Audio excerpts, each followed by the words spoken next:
Ukrainian hospitals recently issued a notice that much-needed blood donations would only be accepted from pure-blooded Ukrainians, once again raising questions about the extreme right-wing nationalistic ideology at the heart of modern Ukrainian politics. Westerners, normally ill at ease with Nazi racial ideology, find themselves in a terrible bind.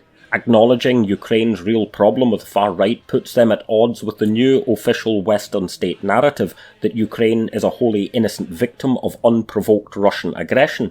Righteous victims cannot be Nazis, and questioning this narrative may have consequences for their jobs and careers.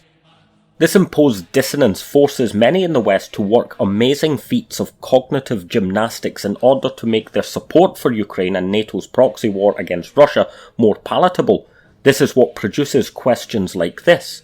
Might it be more simply that pure-blooded means not affected by any disorder, infection or other condition making the person unsuitable to donate? This would demand the patronising assumption that Ukrainian is a savage and unsophisticated language incapable of the complexity and nuance of the presumed superior English language, but this is not the case. Ukrainian is a rich European language, and Ukraine has an intimate historical awareness of Nazi German occupation, racial science and mass murder. Moreover, the qualifier in the statement, pure-blooded Ukrainian, makes the racism explicit. Ukraine's history did not begin when Russia invaded, and Western media was entirely aware of the power and influence of far-right Nazi ideologies in Ukraine before the war.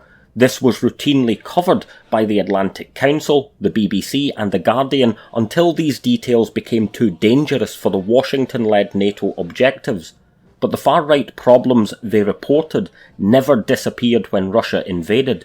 They became, as they did in the 1940s, the driving force of nationalist resistance. This is Jeggett for Standpoint Zero.